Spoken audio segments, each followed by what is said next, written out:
And now we move to our last presentation by Pavel Kockarev, Monitoring on Walruses in the western part of the Laptev Sea.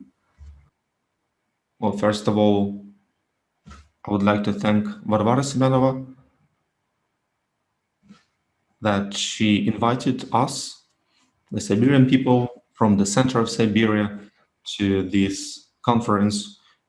We usually analyze reindeers in Taimyr Peninsula.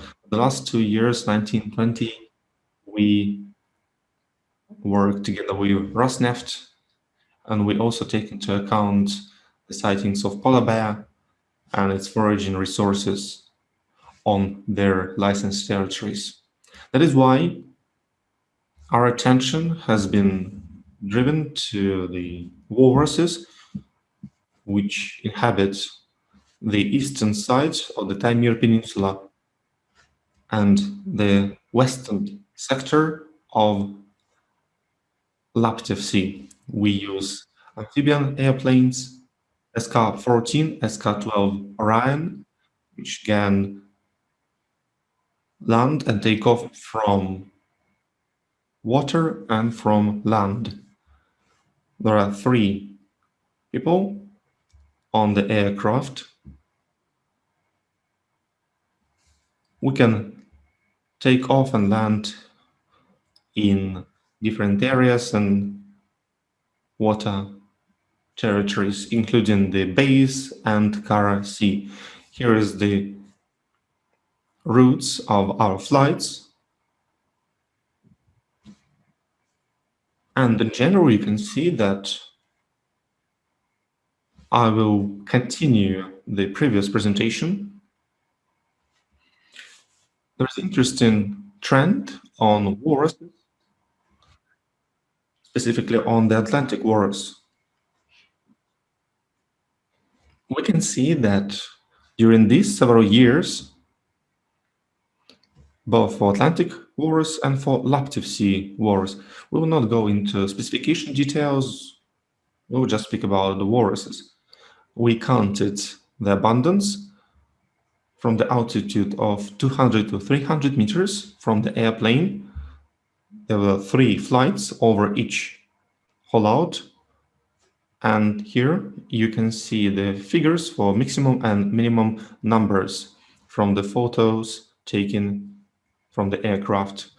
Also in the table, we see the underyearlings, which are obviously pups. As you can see, there are not many of them, 3, 5, and 4 in 2019, and 4 in 2020. The abundance has not really increased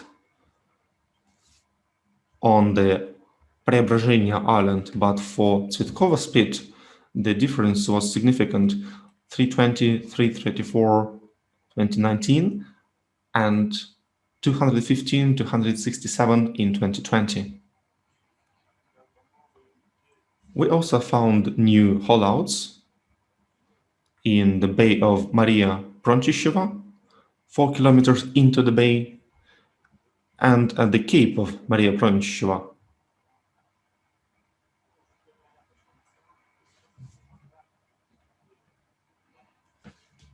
And now we can see that walruses have this kind of fluctuations in abundance.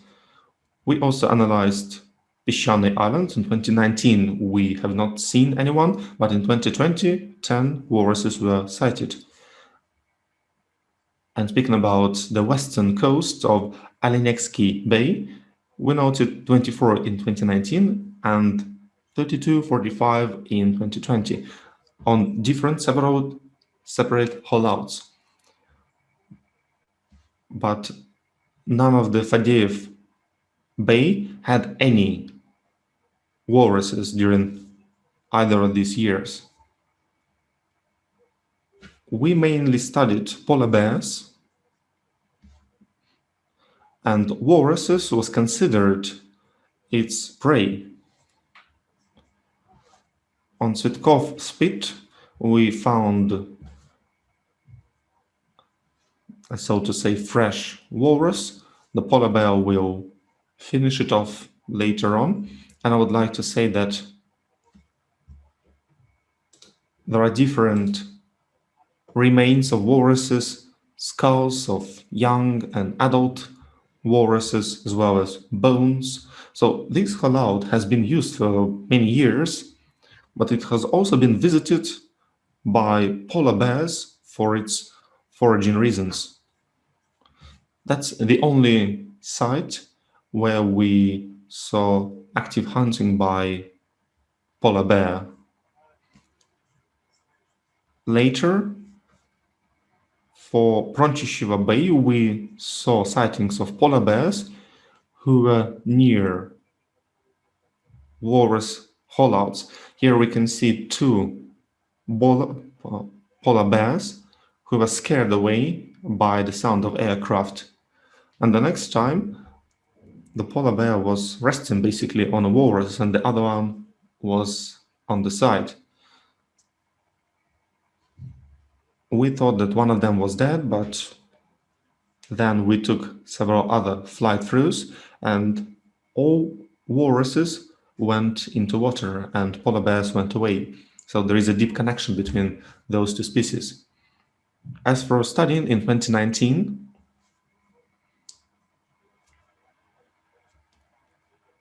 this site was 350-400 kilometers from the northern sites, from the northern hollows in Maria Proncheva Bay. So it's really hard to say where these walruses were present.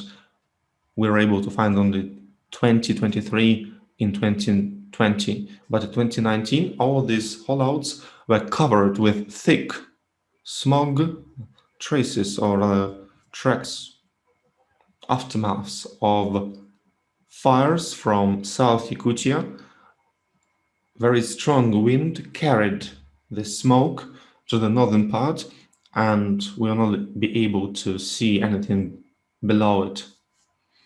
So this is what I wanted to say about these sites. And the next point, my experience working on Taimyri since 2002.